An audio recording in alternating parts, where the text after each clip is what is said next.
ini, pasti semua di sini pernah nonton Jurassic Park, The Lost World ya kan.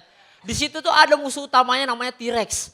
T-Rex itu pemakan daging. Nah kebayang kenapa kalau misalnya ada adegan kejar-kejaran di dalam film Jurassic Park, selalu T-Rex ini nggak bisa makan jagoan utamanya.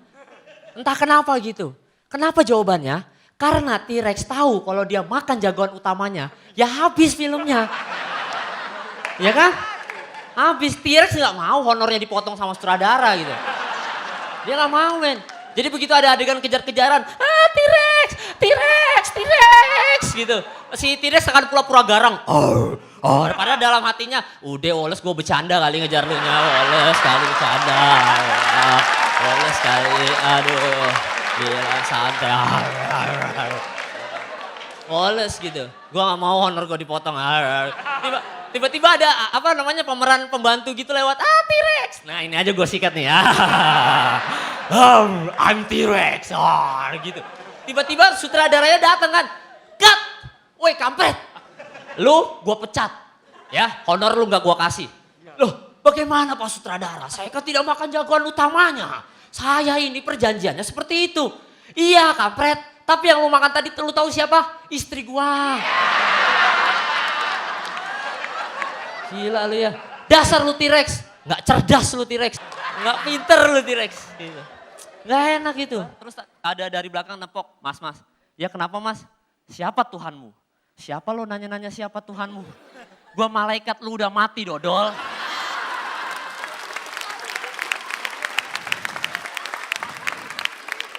Oh iya.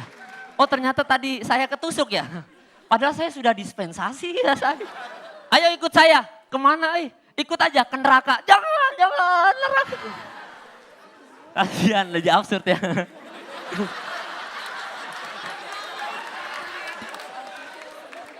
Nah terus gue baca lagi di internet katanya justru penulis yang bestseller adalah penulis yang menyalahi aturan bahasa Indonesia yang baik. Mau contoh Raditya Dika. Itu bestseller isinya gue lo, ingin, pengen. Itu kan gak baku men. Aturan bahasa Indonesia dilanggar tapi bestseller. Tapi ada yang lebih bestseller lagi kalau dia ini bikin buku. Siapa dia? Alay. Alay itu yang berani melanggar EYD loh. Ejaan yang disempurnakan. Kita di seluruh dunia tahu. Kalau sehabis titik kalimat harus diawali dengan huruf besar. Tapi bagi kaum alay sehabis titik bisa saja huruf kecil. Nanti di tengah kalimat ada huruf besar. Ya kan? Bahkan lu akan menjadi terkenal dan menjadi suatu inovasi apabila lu bikin kamus bahasa alay men. Karena itu gak pernah ada misalnya di orang Inggris kan bahasa alay favorit kita. Cemungut ya kakak gitu. Terus orang Inggris lihat kamusnya, wah ini inovatif nih. Terus dijadiin cemungut ya kakak dijadiin bahasa Inggris. Spirituous brother gitu. Inovatif gitu. Bahkan agak susah ya kamus bahasa alay ini misalnya lu ketemu agak susah ngebedain antara kamus bahasa alay dengan matematika. Karena isinya angka semua. Ya kan? Tapi ini inovatif gitu. Bahkan kalau misalnya nanti semua alay ini menjadi inovatif akhirnya kita semua pengen jadi alay. Pengen tapi gak segampang itu men. Karena kita harus dapatkan sertifikat resmi kealayan. Ya. Dan sertifikat ini bisa didapatkan melalui ajang-ajang seperti alay mencari bakat. Alay idol, mungkin nanti ada akademi alay fantasi gitu. Bahkan setelah lu mengurus IKTP lu harus kurus IKTA. Itu adalah elektronik kartu tanda alay. Ya, dan sebagaimana mestinya seorang alay begitu ngambil foto angle-nya tetap harus dari atas. Di mana-mana marah itu identik dengan rasa benci. Orang tua kita juga suka gitu. Suka marah-marah sama kita. Katanya karena perhatian dan sayang banget sama kita.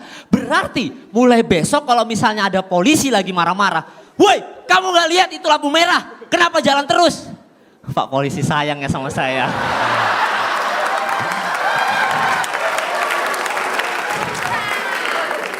Terima kasih loh Pak sudah perhatian gitu. Apalagi kalau ada preman, serahin uang lu atau lu mati di sini. Wih men, santai men. Gila itu udah kayak nembak gua men, aduh. Aduh, sayang banget men gua nggak bisa nerima lu nih, uang ambil deh. Gua nggak gay men, nggak bisa, sorry maaf. Gitu. Apalagi kalau ada orang tawuran, mati lu, mati. Nikahin gua.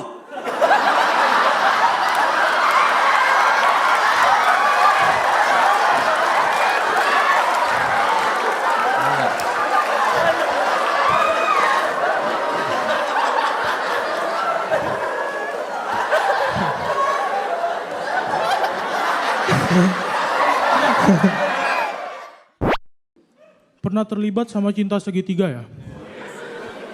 Antara gua sama botol. Bener.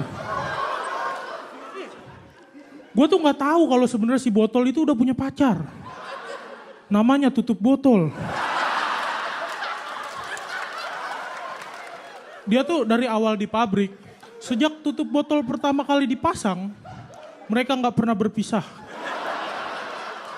Sampai suatu saat gua aus, terus gua beli minum. Bang, beli minum. Oke. Nih gua kasih minum. Keren. Jadi gua aus, gua buka tutupnya. Krek. Tidak. Gitu. Ya. Ini adalah saat pertama kali di mana tutup botol berpisah dengan botolnya. Udah gitu kan gua aus, gua minum. Pikiran dia mah botolnya gua cium.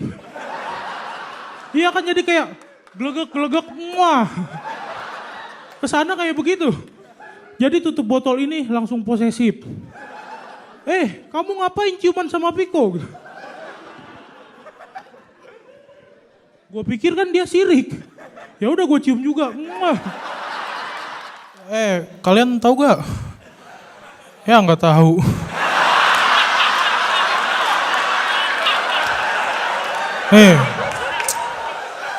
Nih gue kasih tahu. Sebenarnya kecap itu bisa sulap. Iya bener. Iya kan tadi pagi nyokap gue ambil nasi putih. Terus digitu-gituin set. Pakai kecap. Jadi nasi goreng. Itu sulap abis. Iya. Dan menurut gua kecap tuh hebat.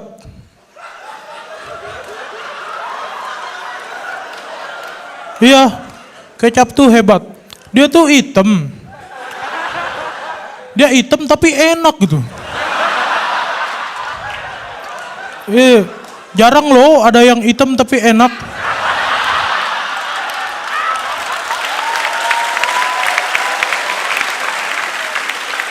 Ya kan, kita ambil contoh, oli bekas.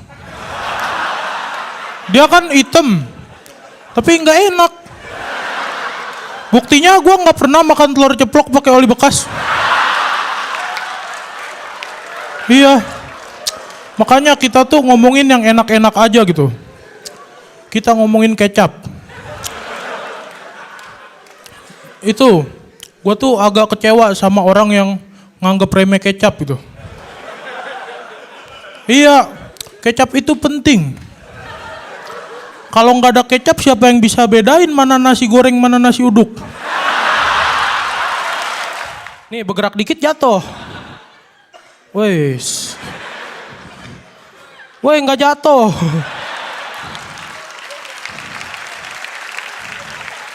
Kok nggak jatuh? Jangan-jangan ini bukan gua. Oh ini gua. Enggak, karena biasanya tuh gua jatuh gitu. Soalnya itu ganjel di perut. Perut gua gede banget. Gua kesel kan. Akhirnya gua tegur.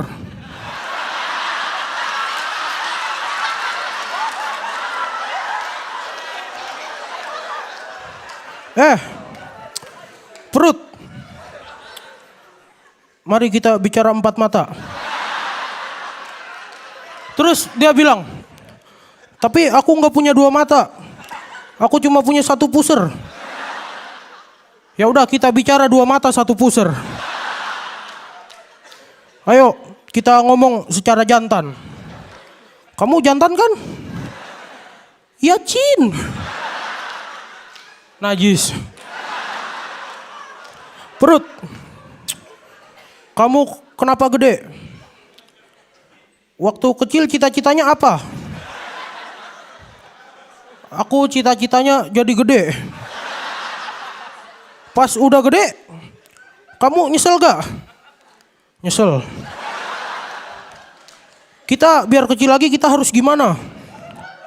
Kita harus diet. Diet. Jakarta. Jakarta itu ibu kota.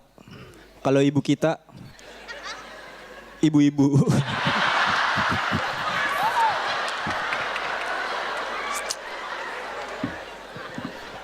Jakarta kota metropolitan. Jadi anak-anaknya tuh banyak yang gaul, yang fakir, yang doyan ngocepin ember tuh.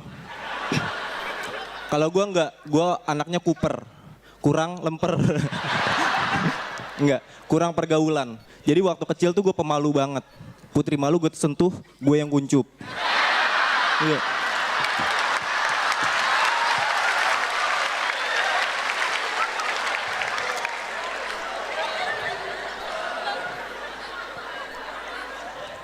Di sekolah temen gue paling semut-semut kecil, burung-burung, penjaga sekolah, yang burungnya kecil kayak semut-semut. Burung peliharaannya. Kalau teman-teman gue main bola, gue cuma ngeliatin doang dari jendela gitu. Pengen ikutan tapi malu mau ngomong gitu. Temen gue nanya, Ndra mau ikutan nggak? Mau ikutan nggak? Nggak mau. Ya udah, dia pergi. Pas dia pergi gue baru nyesel. Aduh, kalau tahu gitu gue bilang aja ya kalau gue emang nggak mau ikutan. Lagi batuk gitu kan, temen gue ngasih tahu, batuk, jadi komik aja.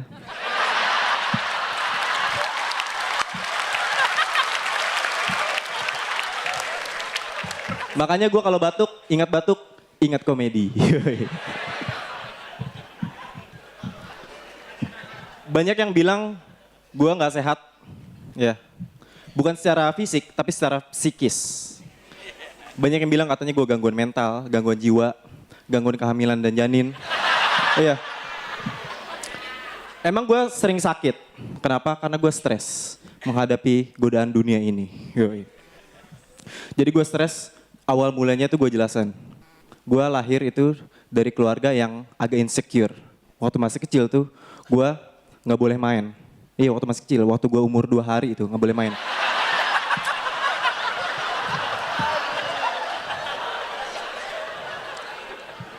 Karena kayak gitu, gue jadi pribadi yang introvert, pribadi yang tertutup. Yang kalau misalnya ada sesuatu tuh gue pendam sendiri. Kalau dikatain orang aja gue gak marah. Orang bukan gue yang dikatain. Gue sering stres karena menurut survei yang Tukul tuh, yang survei membuktikan, ya kan? Yang kuis itu Family 101,5 FM. Dibilang katanya penyebab penyakit utama itu karena stres. Iya, gue stres. Gue sering stres karena lingkungan. Waktu itu gue pernah lagi mau ke Balai Kartini, gue salah jalan. Nanya orang malah disuruh berdoa. Katanya biar gue kembali ke jalan yang benar. Ini aneh banget. Harusnya kalau misalnya gue nanya jalan kan dikasih tahu ya. Balai Kartini kemana mas? Lurus, belok kanan, belok kiri, nyampe. Ini yang bener kayak gitu. Ini ngeselin kan kalau misalnya ditanya kayak gitu. Tapi yang lebih ngeselin kalau misalnya yang nanya sama yang ditanya ini sama-sama aneh. Misalnya, Balai Kartini kemana ya pak? Wah saya nggak tahu mas. Bapak nggak tahu pak? Saya tahu dong pak. Bapak lurus, belok kanan, belok kiri. Iya, gue desain panggung ini kayak kamar gue. Di sini, di kamar gue ada apa? Ada lemarinya. Di kamar gue juga ada tumpukan baju-baju. Iya, di kamar gue juga ada jurinya.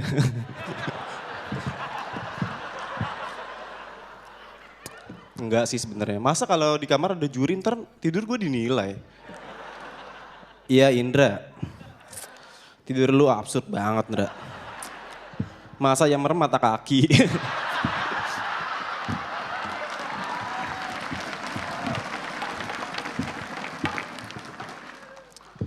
Gue sering menghabiskan waktu di kamar gue. Dari 24 jam, 20 jam gue habiskan di kamar. 3 jam di luar dan 1 jam bersama Peter Pan.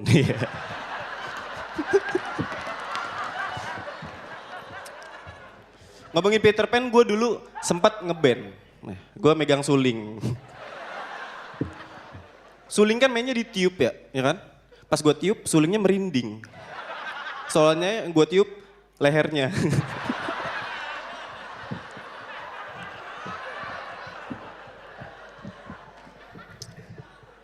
Gue jarang keluar rumah, seringnya di kamar, baca buku detektif Conan. Detektif Conan itu bisa menganalisa seseorang, gue jadi keikutan gitu, terinspirasi. Gue jadi bisa menganalisa apa pekerjaan seseorang cuma dari cara bersinnya. Kalau satpam, Hansip.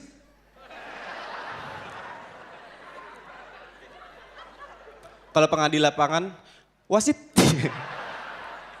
Kalau tukang makanan, ayam goreng.